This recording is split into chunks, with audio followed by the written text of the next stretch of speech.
te ruego que seas con nosotros, que nuestros corazones estén abiertos a escuchar tu palabra, a recibirla, que nuestra voluntad sea movida a la obediencia, que seas también, Señor, con el instrumento humano para que sea expuesta de manera clara para la edificación de tu iglesia y para la gloria de tu nombre.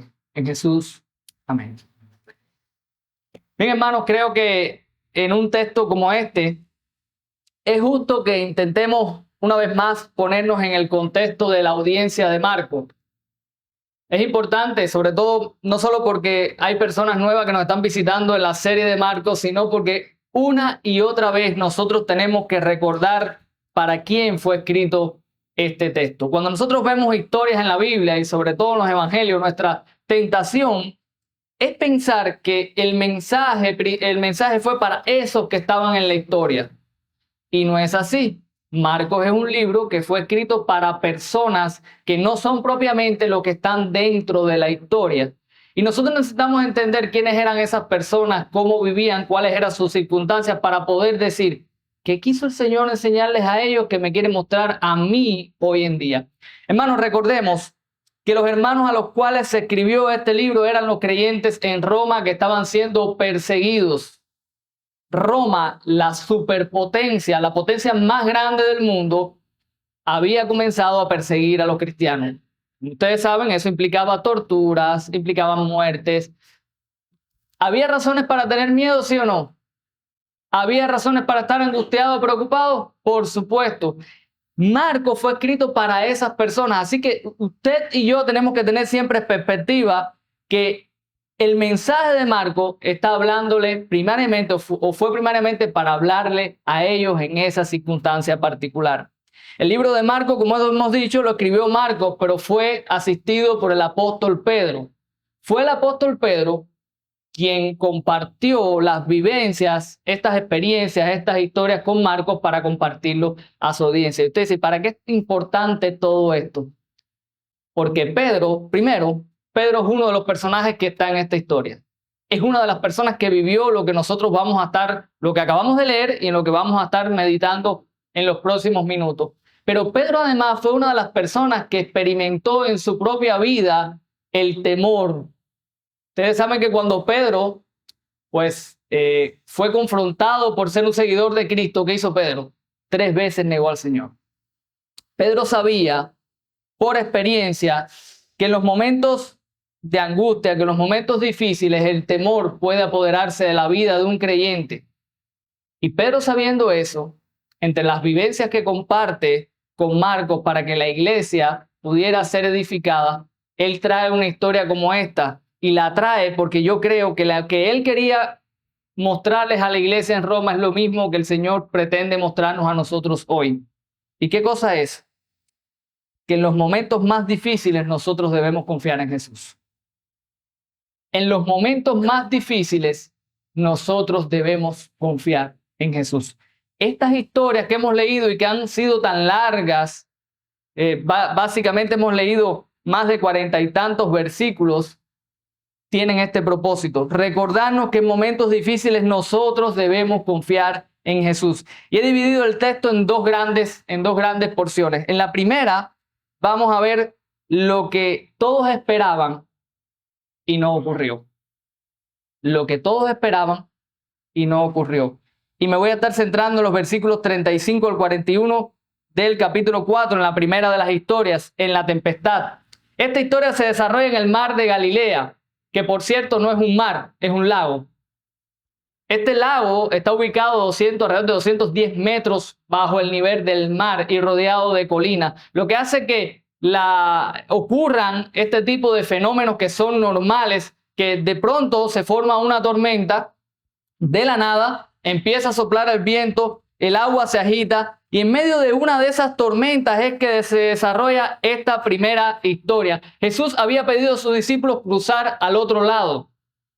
Estaban en una barca en medio de una tormenta y tenemos que aclarar que no era una. Primero tenemos que aclarar 2 cosas. Primero, que no son las tormentas de la vida, ¿ok? No son las tormentas de la vida, era una tormenta real. Había viento, había agua. Sus vidas estaban peligrando. Y siempre recuerden, por eso comencé el sermón hoy poniéndolo en los pies de la audiencia. la audiencia está enfrentando peligro. Los cristianos en Roma, sus vidas están amenazadas. Para que usted entienda cómo las historias tienen una intención y un propósito para la vida de las personas que la están recibiendo. Así como los cristianos en Roma estaban siendo perseguidos, ellos enfrentaron en un momento determinado esta situación de peligro, un peligro real. El texto dice que se levantó, versículo 37, una gran tempestad. Y yo quiero leerlo, quiero leer ese texto en la Nueva Traducción Viviente. Dice así: pronto se desató una tormenta feroz y olas violentas entraban en la barca, la cual empezó a llenarse de agua. No era una tormentica. Saben, las personas, y sobre todo los que vivían de la pesca, como algunos de estos discípulos que estaban ahí, estaban habituados a esas tormentas. Pero aún habituados a esas tormentas, ellos no percibieron esta tormenta como una tormenta común. Era una tormenta grande. No solo lo sabemos porque Marcos nos dice que se desató esa gran tormenta, sino por la reacción que ellos tuvieron. Fue una reacción de temor, fue una reacción de miedo. Y usted dice, pastor, ¿de dónde usted sacó que ellos tenían miedo? Del dictamen del propio Señor Jesucristo, cuando les dice después, en el versículo 40, ¿por qué ustedes están así amedrentados? ¿Por qué tienen miedo? O sea, ellos experimentaron el terror. Ellos experimentaron dudas en su corazón en aquel momento. Las palabras que ellos tienen con el Señor nos dejan ver muchas de las cosas que estaban pasando en su corazón. Noten cómo ellos se refieren al Señor. El Señor estaba durmiendo en un cabezal, es una especie de cojín que tenían esos botes para descansar. Estaba descansando tranquilamente ahí y ellos van y le despiertan con gritos. Dice, versículo 38, ¿no tienes cuidado que perecemos? Déjenme aterrizárselo a nuestro contexto. ¿No te importa que nos vamos a morir? ¿No te importa que nos vamos a morir? Hermanos, ellos estaban cuestionando el poder de Jesús. Ellos estaban cuestionando el carácter de Jesús. Ellos estaban cuestionando el amor de Jesús por ellos.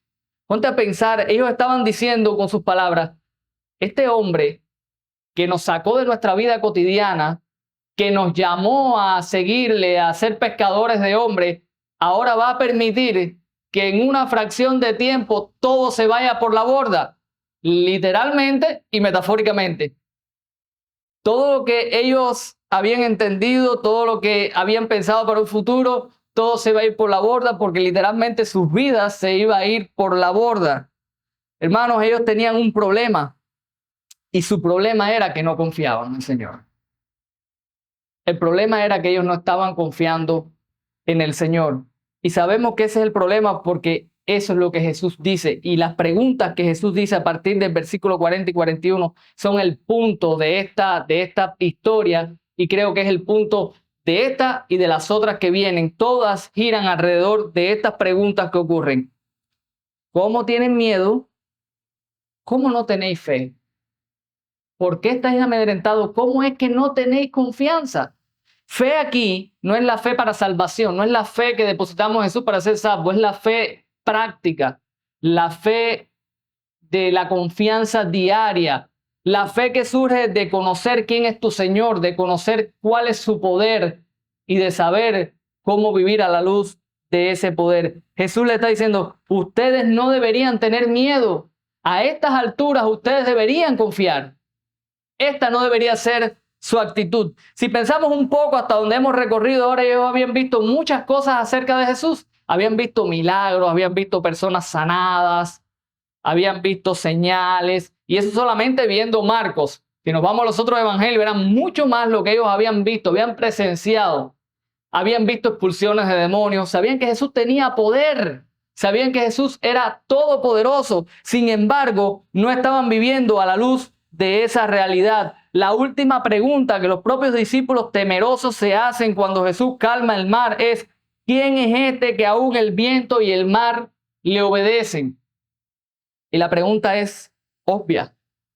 Si vamos al Antiguo Testamento, por citarle algunos de tantos textos en el Antiguo Testamento, el Salmo 93, 3 y 4 dice, alzaron los ríos, oh Jehová, los ríos alzaron sus sonidos, alzaron los ríos sus ondas. Jehová en las alturas, es más poderoso que el estruendo de las muchas aguas, más que las recias ondas del mar. Salmo 107, 29. Dice así: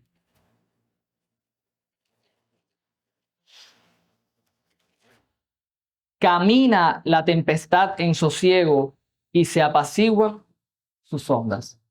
Hermanos, el Antiguo Testamento afirmaba que aquel que tenía poder y autoridad para calmar el mar, para dominar la naturaleza, no era otro que Jehová, no era otro que el Dios creador, el Dios poderoso. Jesús está haciendo lo que nadie más fuera de Dios puede hacer. Y quiero que lo pienses por un momento y te pongas en esa situación. ¿Tú te imaginas estar en un bote con Dios mismo? ¿Tú te imaginas estar en un bote con el creador del universo? ¿Con aquel que domina con poder todas las cosas? ¿Con aquel que tiene la autoridad para decirle al viento, a reprender el viento y decirle al mar, calla, enmudece y que todo quede calmado? Eso no era algo ocasional. Las tormentas antes y ahora se calman poco a poco. Se empiezan a calmar. Nada se detiene en la naturaleza de pronto. Era increíble, ellos lo entendieron, tuvieron gran temor ante lo que estaba ocurriendo. Sin embargo, ese no era el problema. El problema no es conocer, el problema no es saber. El problema es vivir de acuerdo a lo que conocemos y nosotros sabemos. En esta semana, nosotros estuvimos en un taller en Santa Clara de predicación y esos talleres llevan mucha logística. Hay que imprimir folletos, hay que gestionar transportes, hay que atender cuestiones de alimentación. Es una serie de andamiajes que realmente son complicados. Y la única razón por la que nosotros podemos ir y estar tranquilos y hacer lo que debemos hacer es porque con nosotros va una persona que muchos de ustedes conocen, que lleva tantos años haciendo este trabajo y lo hace tan bien que nosotros podemos estar tranquilos desde que salimos de aquí hasta que llegamos, de que todo va a funcionar bien, de que todo va a estar como debe estar. Mis hermanos, si nosotros podemos tener esa confianza con un ser humano para descansar y dejar tareas importantes en sus manos, ¿cuánto más confiados nosotros no deberíamos estar en las manos de nuestro Dios? ¿Cuánto más confianza no deberíamos tener nosotros en nuestro Señor Jesús? Tenemos razones más que suficientes para confiar en Él. Nosotros no estamos, por supuesto, ni en medio de una tormenta. Nosotros no somos marineros, pero nosotros estamos en medio de una vida o estamos viviendo una vida donde los problemas y las dificultades se agolpan y donde la vida nos puede dar un vuelco de la noche a la mañana y donde podemos enfrentar circunstancias que nosotros nunca pensamos que íbamos a enfrentar. De hecho, hoy tú puedes estar aquí, puedes estar pasando por una circunstancia que nunca pensaste que ibas a enfrentar y que sientes que estás ahogado y que sientes que no puedes más. El mismo que estaba acostado allí en ese bote sigue siendo el Señor de tu vida. Él sigue estando al control. Él sigue siendo el Dios que creó todas las cosas y sigue siendo el Dios que controla todas las cosas. Jesús espera que los suyos confíen en Él. La gran lección de esta primera historia es esa. Ustedes tenían que haber confiado. Ustedes particularmente tenían que haber confiado. Hermanos, es triste y es vergonzoso que nosotros muchas veces fracasamos en confiar en Jesús. Los que lo conocemos, los que estudiamos la Biblia, los que la leemos, sabemos muchas cosas. Ese es el gran problema. Sabemos demasiadas cosas, pero no las vivimos. Tenemos mucha teología. Dios es soberano. Sí, no, te voy a mostrar. Sabemos podemos abrir la Biblia y mostrarle a una persona todos los textos bíblicos que hablan de la soberanía de Dios. Pero cuando la primera cosa no nos sale bien, nos molestamos, nos airamos, nos entristecemos. Entonces, ¿de qué te sirve saber que Dios es soberano si no vives a la luz de esa soberanía? ¿De qué te sirve conocer tanta teología si esa teología no está transformando tu corazón? ¿En qué eres diferente a los discípulos que tenían al Señor al lado y estaban llenos de temores? Fracasamos muchas veces en confiar en el Señor. Hermano, Confía en tu Dios. Confía en el Señor. Ten presente que esto es algo que Dios espera de ti. Ten presente que el Señor, que Jesús, espera que tú seas, que su pueblo, que nosotros seamos un pueblo que confía. Hay un pasaje, y hablando de esos pasajes que no sabemos y que no aplicamos y que no vivimos, uno de los pasajes más conocidos y menos vividos por el pueblo de Dios es Romanos 8, 28 al 39. Y quiero leerlo porque creo que es muy pertinente a la luz del texto de hoy. Dice allí, este es el versículo que más citamos. Y sabemos que los que aman a Dios, todas las cosas, se lo saben, todas las cosas les ayudan a bien. Esto es, a los que conforme a su propósito son llamados. Qué consuelo, qué lindo saber que todas las cosas ayudan a bien a los que aman a Dios. Dice, porque los que antes conoció también los predestinó para que fuesen hechos conforme a la imagen de su Hijo, para que Él sea el primogénito entre muchos hermanos. Y a los que predestinó, a estos también llamó, y a los que llamó, a estos también justificó, y a los que justificó, a estos también glorificó. Un panorama completo de la salvación, de principio a fin, desde el presente, pero visto hasta la eternidad. Glorificó, ya está dado por sentado esa realidad. Y miren cómo dice Pablo, ¿qué pues diremos a esto? ¿Qué vamos a decir a esa realidad? Si Dios es por nosotros, ¿qué cosa? ¿Quién contra nosotros? El que no escatimó a su propio Hijo, sino que lo entregó por todos nosotros, ¿cómo no nos dará también con Él todas las cosas? Miren cuántas preguntas de reflexión y miren cómo estas preguntas podrían parecerse a esas preguntas que Jesús hizo cuando dijo, ¿por qué tienes miedo? ¿Qué diremos? Dice aquí, ¿cómo no nos dará con Él todas las cosas? ¿Quién acusará a los escogidos de Dios? Dios es el que justifica. ¿Quién es el que condenará? Cristo es el que murió, más aún el que también resucitó, el que además está a la diestra de Dios, el que también intercede por nosotros. ¿Quién nos separará del amor de Cristo? Tribulación o angustia o persecución o hambre o desnudez o peligro o espada. Fíjense que aquí no está hablando de que si Dios no te dio una casa es porque te va a dar una mejor. Eso no es lo que dice aquí. Aquí está hablando de tribulaciones, aquí está hablando de angustia, aquí está hablando de persecución, aquí está hablando de hambre, aquí está hablando de desnudez, de peligro, de espada. Como está escrito, por causa de ti somos muertos todo el tiempo, somos contados como ovejas de matadero. Antes, en todas esas cosas, no a pesar de todas esas cosas, no quitando esas cosas, a pesar, en medio de todas esas cosas, dice aquí, somos más que vencedores por medio de aquel que nos amó. Por lo cual estoy seguro de que ni la muerte, ni la vida, ni ángeles, ni principados, ni potestades, ni lo presente, ni lo porvenir, ni lo alto, ni lo profundo, ni ninguna otra cosa creada nos podrá separar del amor de Dios que es en Cristo Jesús, Señor nuestro. ¿Quiere Dios que su pueblo confíe en Él, sí o no? ¿Notaste en qué está basada esa confianza o dónde está la fuerza y la certeza de esa confianza? Aquí en Romanos, te lo voy a decir una vez más. Míralo en el versículo 32. El que no escatimó a su propio Hijo, sino que lo entregó por todos nosotros. Qué interesante. Yo me pongo a pensar que ese señor que estaba durmiendo en la barca es el que un tiempo después sería el que estaría dando su vida por ellos. Y ellos están ahí diciendo, ¿no te importa? Pero cómo no le va a importar? Está ahí por ellos. Estaba aquí por nosotros. Vino por nosotros. Iba a entregar su vida y ellos le están preguntando si no le importa. ¿Cómo no le va a importar si está a punto de entregar su vida por ellos? Y Pablo aquí en Romanos, tiempo después, para la iglesia de hoy, dice, si Él no escatimó a su propio Hijo, sino que lo entregó por nosotros, ¿cómo no nos va a dar todas las cosas con Él? O sea, el hecho de que Cristo haya sido entregado por nuestros pecados es la garantía y la confianza de que nosotros podemos vivir tranquilos, podemos experimentar sosiego en medio de un mundo donde hay angustias, donde hay conflictos y donde hay circunstancias que nosotros no podemos, con las cuales nosotros no podemos lidiar. Y Pablo acude a esa realidad, acude a a la muerte y resurrección de Cristo como la base en la cual se ampara o se ancla esta realidad. Dice en el versículo 34, Él es el que murió y más aún el que también resucitó y el que además está a la diestra de Dios, el que también intercede por nosotros, para que estés más tranquilo. Murió por ti, resucitó y ahora está a la diestra y está intercediendo por ti. No seamos incrédulos. Confiemos.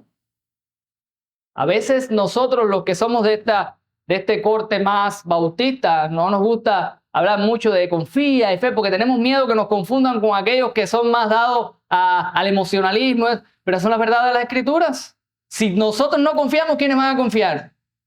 Si nosotros no descansamos en el Señor, ¿quién lo va a hacer? Si en los momentos difíciles de nuestra vida nosotros nos desmoronamos, ¿en qué somos diferentes al mundo?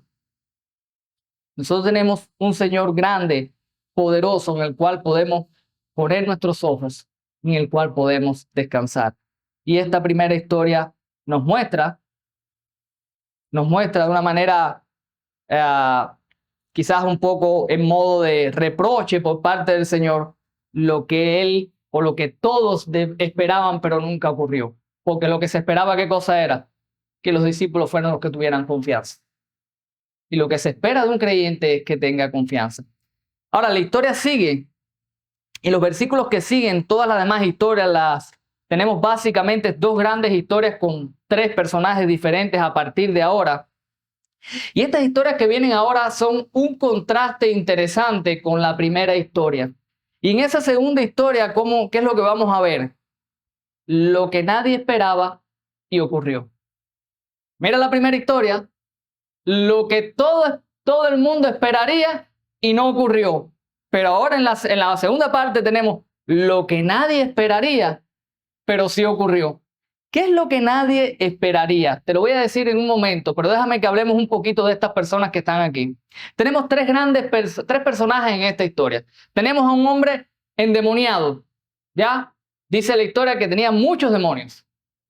Dice la historia que este hombre había sido excluido de los sepulcros, en un lugar donde estaba recluidas las personas, generalmente los endemoniados, las personas con problemas mentales, excluido de la sociedad, lejos. Nadie lo podía contener.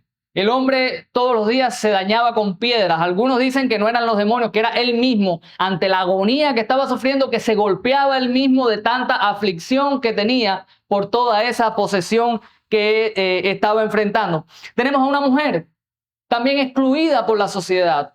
¿Por qué? Porque su enfermedad, que no le permitía contener la sangre, tenía este flujo, algunos creen que una especie, que podría ser algo como una úlcera o algo así, un tumor que le sangraba constantemente, pues tenía que estar excluida de la sociedad porque este tipo de personas eran consideradas inmundas, no podían tocar a otras personas, no podían estar cerca de otras personas.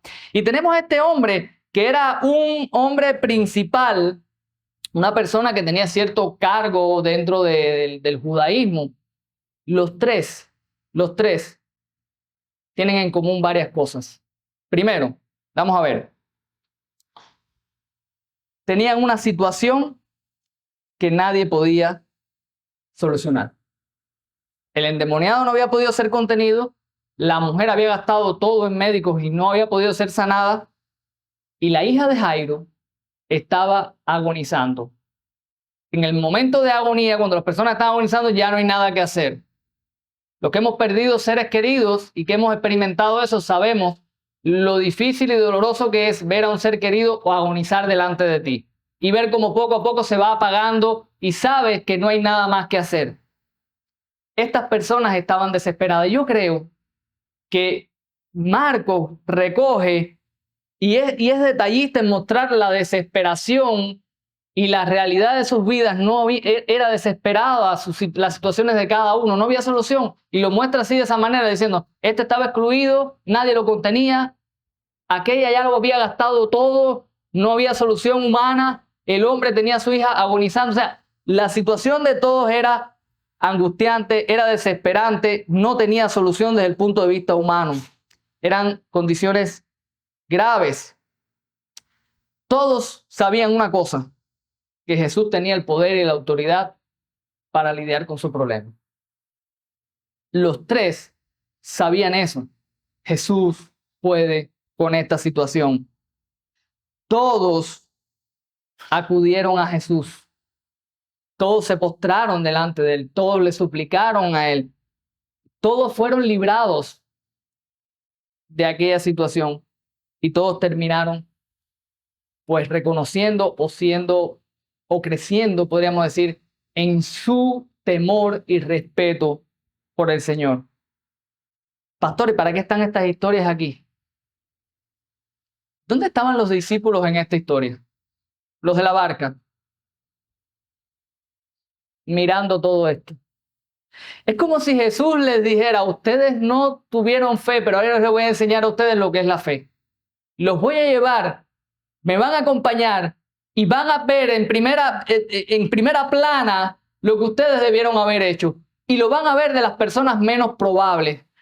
Aquellos que no tienen razones para confiar en mí, salvo el hecho de que su situación es tan desesperada que han entendido que el único que los puede solucionar soy yo y han acudido a mí en busca de ayuda. Yo quiero mostrarles esto. Hermanos, los discípulos pudieron ver y pudieron apreciar y sacar, imagino yo, si ellos no la sacaron, yo creo que los hermanos de Roma la pudieron sacar y yo creo que nosotros, aun si los hermanos de Roma no la sacaron, nosotros la podemos sacar.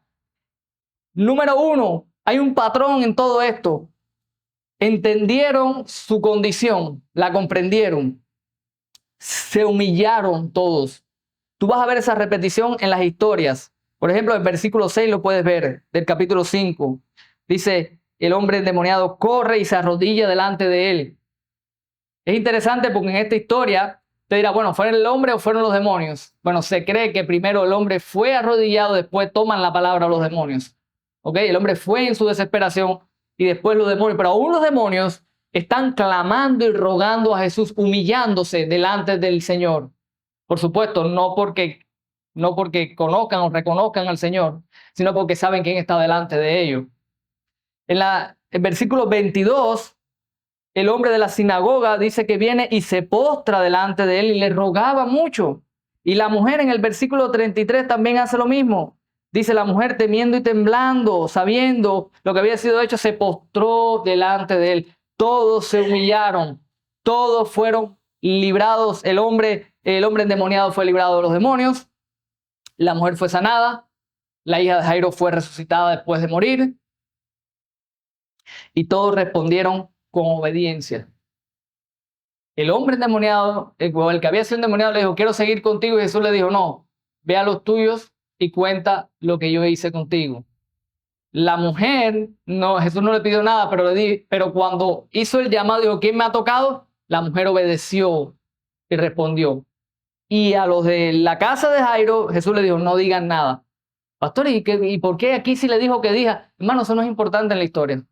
¿Sabe lo que está mostrando eso? Que ellos fueron agradecidos, que ellos fueron temerosos, que ellos honraban al Señor, que ellos habían entendido quién era la persona que tenían delante y cada uno de ellos respondió en obediencia. Cada uno de ellos respondió en obediencia. Algo claro nos dejan estas historias. Mientras más grandes sean las circunstancias que enfrentemos, es cuanto más nosotros necesitamos confiar en el Señor. Alguien dirá, bueno, es que mi situación es demasiado, tú no sabes, pastor, porque mi situación es demasiado compleja. Es que mientras más compleja sea, es cuando más tú tienes que confiar. Cuando tú lo puedes solucionar tú, cuando tú puedes resolverlo, ¿dónde está la confianza ahí? Cuando más grande es tu problema, es cuando más tienes que confiar en el Señor. ¿Y el Señor me va a quitar el problema? No necesariamente, la Biblia no enseña eso. Pastores, ¿y por qué tengo que confiar en el Señor? Porque el Señor es más grande que tu problema, porque el Señor es soberano sobre tu problema, porque aún en medio de tu problema, como dice Romano, Él tiene un propósito con su pueblo y tú debes descansar y confiar en Él. Y tú debes confiar que lo que Él está haciendo en tu vida es lo mejor. A veces nosotros decimos, el Señor no ha prometido que van a desaparecer nuestros problemas. Bueno, no lo ha prometido en esta vida, pero sí lo ha prometido.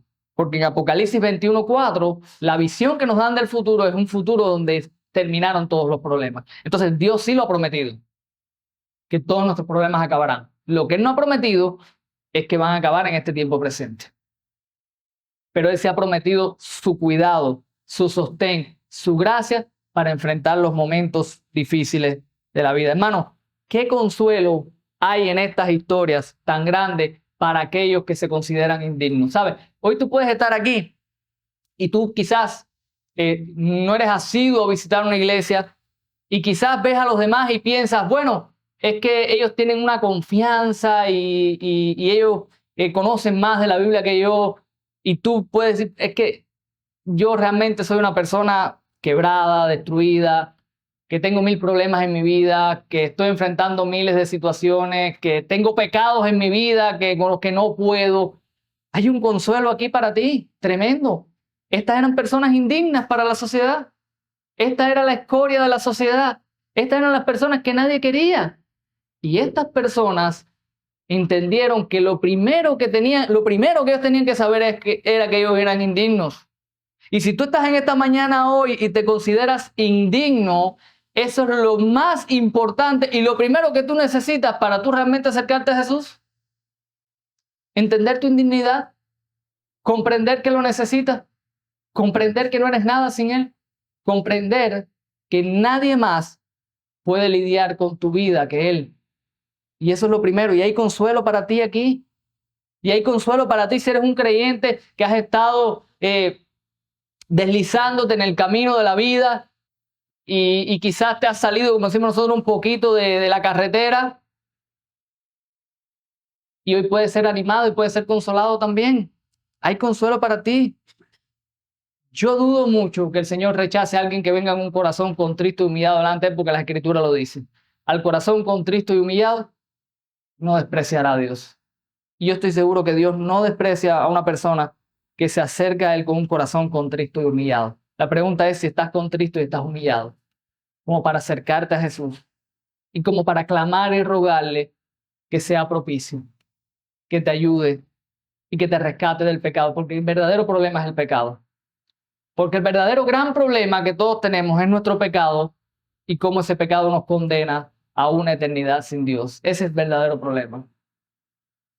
Y eso es lo que nosotros debemos entender. Hay consuelo para los creyentes, hay ánimo. Yo creo que al igual que los hermanos, que al igual que los discípulos, nosotros podemos decir, ¿cómo yo no voy a confiar en mi Señor? Esto es una galleta sin mano. Esto es una galleta sin mano. Y sabe, a veces pienso que en la vida el Señor nos da galletas sin mano. A veces nos encontramos gente en la calle que viven con más confianza que nosotros. Y eso es una galleta sin mano. Y eso es vergonzoso. Te pregunto, ¿estás pasando hoy por una situación difícil? ¿Sientes que te ahogas? ¿Sientes que no puedes más? Confía en tu Señor. Cuando los discípulos preguntaron, ¿no te importa? Yo creo que la respuesta es sí, sí le importa. A Él sí le importa. Hermanos, quiero terminar la exposición esta mañana. Y hay varias preguntas que yo me hago en este texto. Me pregunto, en primer lugar, yo me pregunto dos grandes cosas. Primero, ¿cómo habrán respondido los hermanos de Roma? ¿Cómo habrán respondido cuando ellos fueron expuestos a estas historias? Ellos que estaban siendo perseguidos, ¿cómo habrán respondido? ¿Habrían cobrado valor? ¿Habrían salido como este hombre que fue endemoniado a proclamar las bondades de Cristo al mundo que les rodeaba?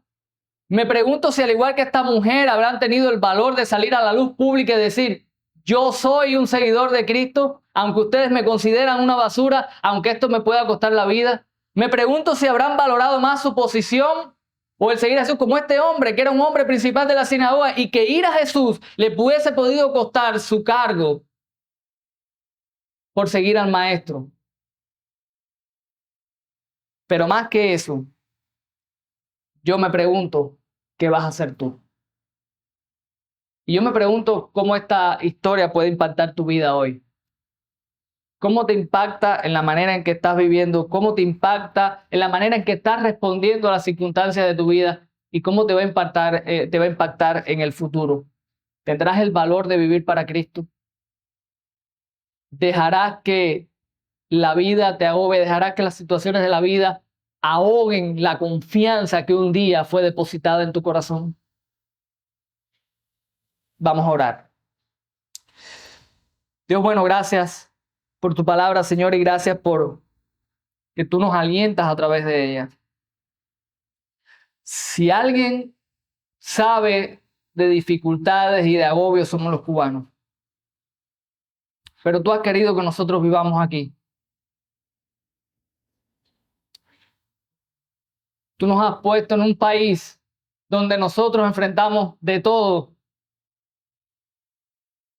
donde el temor constantemente está presente, donde no sabemos lo que va a ser el día de mañana, Señor, donde nos angustia el futuro de nuestros hijos. Pero tú has querido ponernos aquí y tú estás en el timón, Señor. Y tú eres soberano, Padre.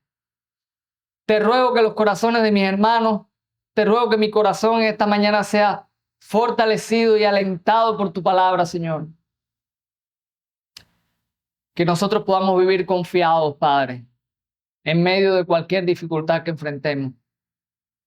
Porque te conocemos, Señor. Porque si algo no nos cabe duda de que tú eres el Rey soberano, el poderoso.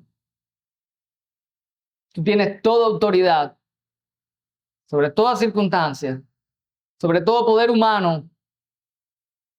Tú eres el Rey de nuestras vidas, Padre. Danos aliento, fortalécenos, llénanos de valor, Señor, en esta mañana para vivir la vida cristiana para tu gloria, para tu honra y para no dejar que el mundo nos agobie y nos ahogue, para aprender a descansar en ti en medio de las dificultades de nuestra vida. En el nombre de Jesús. Amén.